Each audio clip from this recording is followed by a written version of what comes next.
एक किसान अपनी 3 बेटियों के साथ रहता था। कुछ समय बाद उसकी पत्नी का देहांत हो गया। किसान की सबसे छोटी बेटी ने कहा, पिताजी आप चिंता मत कीजिए, मैं घर संभाल लूंगी। और उसने अपनी जिम्मेदारी निभाते हुए घर को अच्छी तरह संभाल लिया। लेकिन उसकी दोनों बड़ी बहनें बहुत आलसी और कामचोर थीं।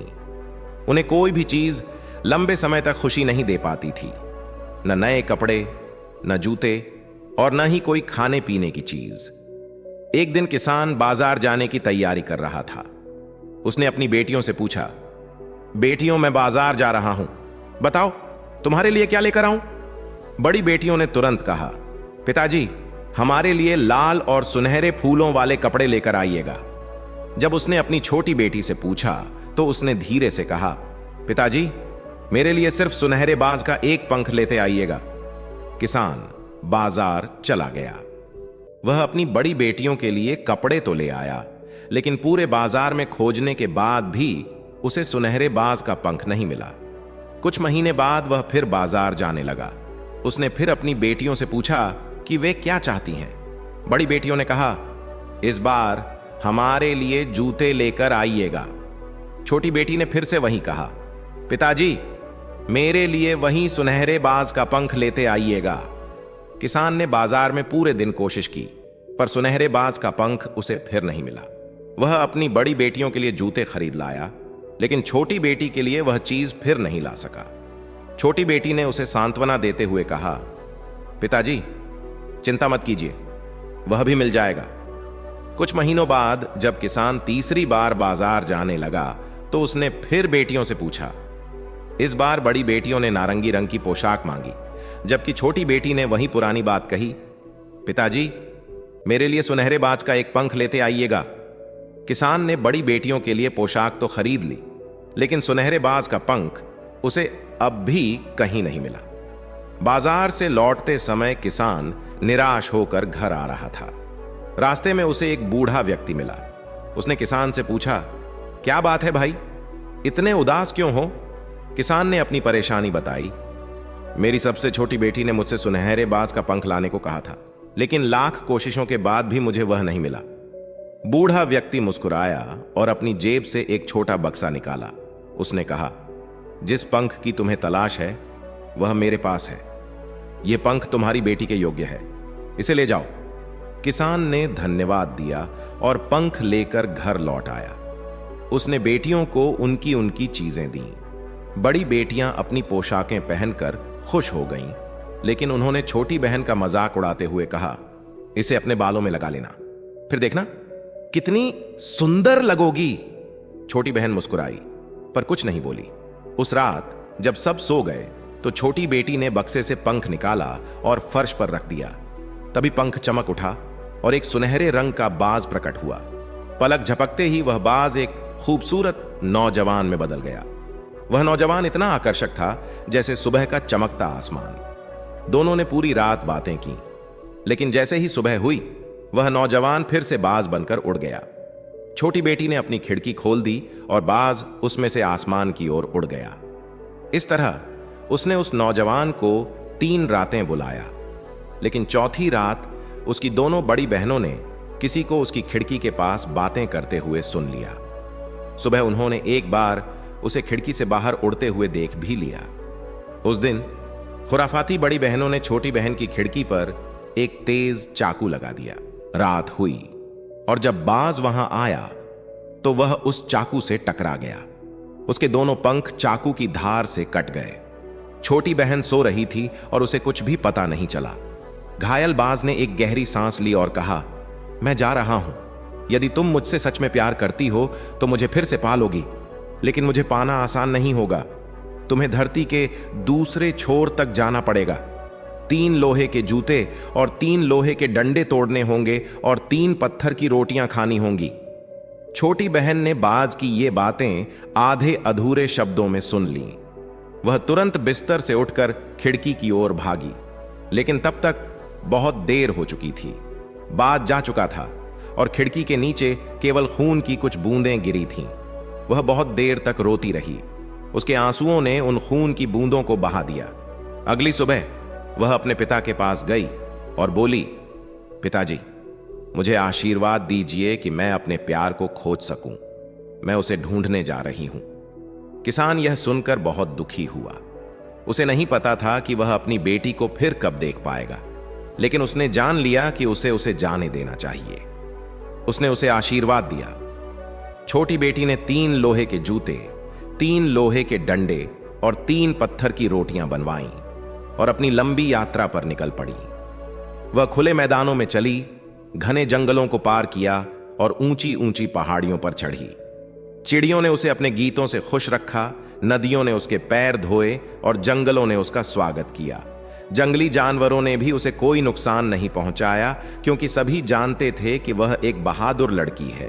वह तब तक चलती रही जब तक उसका पहला लोहे का जूता टूट नहीं गया, पहला लोहे का डंडा नहीं टूट गया और उसने एक पत्थर की रोटी नहीं खा ली। इसके बाद वह एक खुले मैदान में पहुंची, जहां उसने एक छोटी सी झोपड़ी देखी। झोपड़ी मुर्गी के पैरों पर खड़ी थी और घूम रही थी। उसमें कोई खिड़की नहीं थी। लड़की ने कहा, ओ छोटी झोपड़ी, अपने पिछले हिस्से को पैर की ओर कर लो और अपना मुंह मेरी ओर कर लो। यह सुनकर झोपड़ी घूमकर रुक गई। लड़की झोपड़ी के दरवाजे से अंदर चली गई।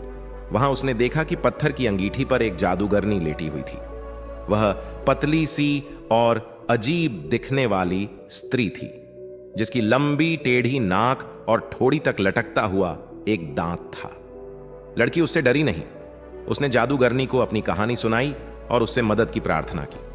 जादूगरनी बोली, मेरी प्यारी बच्ची, तुम्हें अभी बहुत दूर जाना है। सुनहरा बाज बहुत दूर रहता है। वहां की रानी एक दुष्ट जादूगरनी है। उसने तुम्हारे बाज को जादू का शरबत पिलाकर अपने वश में कर लिया है और उसे अपने साथ विवाह करने के लिए मजबूर कर दिया है। लेकिन मैं तुम्हारी मदद करूंगी। जादूगरनी ने उसे चांदी की 10 तश्तरियां और सोने का एक अंडा दिया और कहा, इन्हें अपने साथ ले जाओ। हो सकता है वह रानी इन्हें खरीदना चाहे, लेकिन इन्हें तब तक मत देना जब तक वह तुम्हें सुनहरे बाज से मिलने की अनुमति न दे। इसके बाद जादूगरनी ने उसे सुनहरे धागे का एक गोला दिया और कहा, इसे जंगल में लुढ़का देना। यह तुम्हें तुम्हारी अगली मंजिल तक पहुंचाएगा। वहां कोई और तुम्हारी मदद करेगा। लड़की ने धन्यवाद दिया और अपनी यात्रा जारी रखी। जादूगरनी को धन्यवाद देकर लड़की अपने रास्ते पर चल पड़ी। जंगल घना और अंधकारमय हो गया और उसमें उल्लुओं की आवाजें गूंजने लगीं। फिर भी वह हिम्मत नहीं हारी और चलती रही। उसने तब तक सफर किया जब तक उसका दूसरा लोहे का जूता टूट नहीं गया, दूसरा लोहे का डंडा भी टूट नहीं गया और उसकी दूसरी पत्थर की रोटी खत्म नहीं हो गई। उसी समय वह जंगल में एक खुली जगह पर पहुंच गई, जहां उसे एक और छोटी सी झोपड़ी दिखाई दी। यह झोपड़ी भी मुर्गी के पैरों पर खड़ी थी और गोल गोल घूम रही थी। वहां जाकर लड़की ने फिर कहा, ओ छोटी झोपड़ी, ओ छोटी झोपड़ी, तुम अपने पीछे का हिस्सा पेड़ों की ओर कर लो और अपना मुंह मेरी ओर कर लो। यह सुनकर झोपड़ी रुक गई और उसके खिड़की दरवाजे खुल गए। लड़की ने झोपड़ी के भीतर प्रवेश किया। अंदर उसने देखा कि पत्थर की अंगीठी पर एक और जादूगरनी लेटी हुई थी। यह जादूगरनी अपनी बहन से भी अधिक बदसूरत और दुबली पतली थी। लड़की ने उसे अपनी कहानी सुनाई और पहली जादूगरनी द्वारा दिए गए चांदी के 10 तश्तरियां और सोने का अंडा दिखाया। जादूगरनी ने कहा, मेरी प्यारी बेटी, मैं तुम्हारी सहायता करूंगी। यह सोने की सुई और चांदी का फ्रेम ले जाओ। हो सकता है कि रानी इन्हें खरीदना चाहे, लेकिन इन्हें तब तक मत बेचना जब तक वह तुम्हें सुनहरे बाज से मिलने न दे। फिर उसने कहा, अब तुम्हें मेरी बड़ी बहन के पास जाना होगा। वही तुम्हें आगे का रास्ता बताएगी। लड़की ने दूसरी जादूगरनी को धन्यवाद दिया और अपने सफर पर निकल पड़ी। उसने सोने के धागे वाला गोला लुढ़काया और उसके पीछे पीछे चलने लगी। इस बार पेड़ों की शाखाओं ने उसके कपड़ों को फाड़ दिया और उसके चेहरे पर खरोंचें डाल दी। न चिड़ियों ने गीत गाए और न ही जंगल ने उसका स्वागत किया। जंगली जानवर उसे टकटकी लगाकर देखते रहे। फिर भी लड़की बिना पीछे देखे आगे बढ़ती रही। धीरे धीरे उसका तीसरा लोहे का जूता भी टूट गया, तीसरा लोहे का डंडा भी टूट गया और उसकी तीसरी पत्थर की रोटी भी खत्म हो गई। इसके बाद वह तीसरी खुली जगह पर पहुंची। जहां उसे फिर एक झोपड़ी दिखाई दी।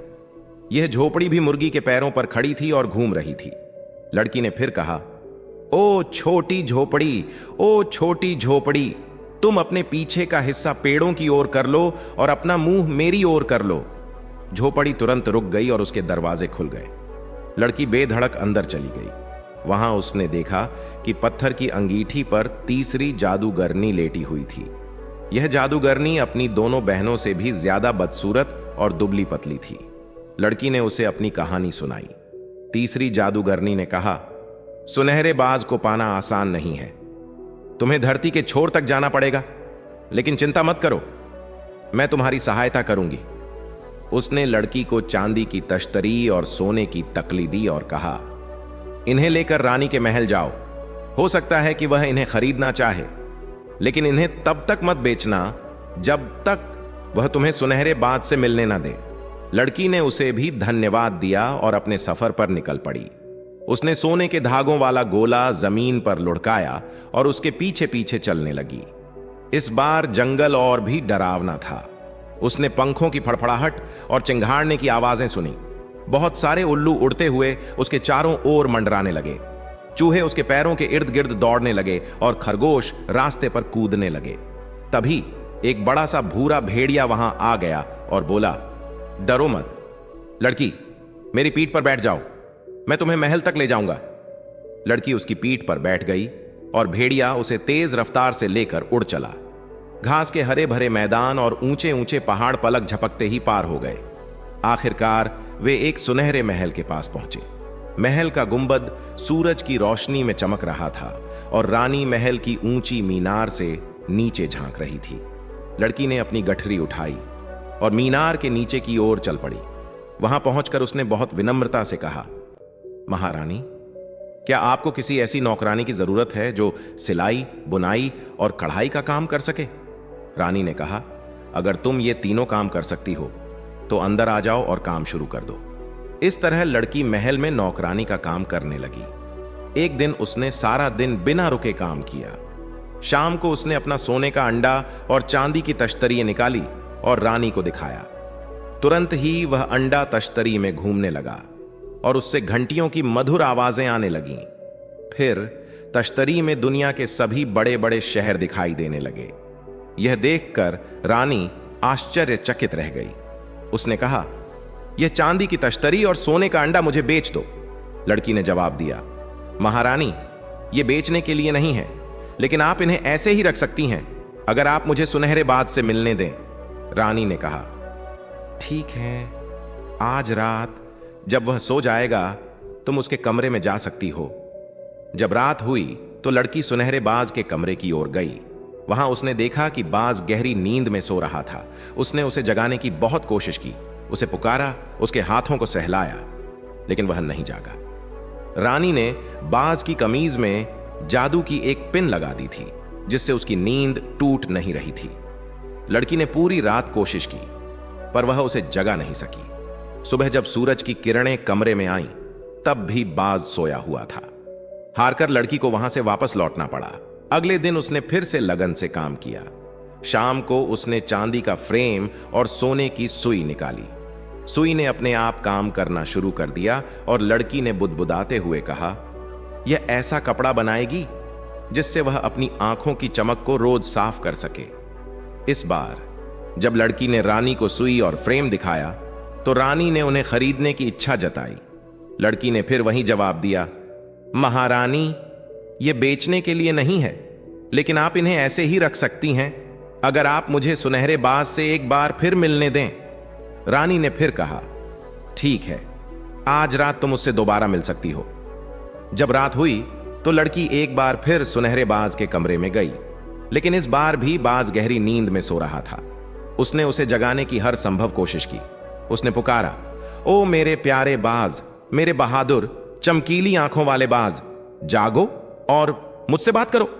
लेकिन बाज गहरी नींद में सोता रहा। चालाक रानी ने उस दिन बाज के बालों में कंघी करते समय जादू की एक पिन लगा दी थी, जिससे लड़की लाख कोशिश करने के बावजूद उसे जगा नहीं सकी। सुबह होने पर लड़की को अपनी कोशिशें छोड़ देनी पड़ी और वहां से वापस आना पड़ा। उस दिन भी उसने सारा दिन कड़ी मेहनत से काम किया और जब शाम हुई तो उसने अपनी चांदी की तश्तरी और सोने की सुई निकाली और रानी को दिखाई।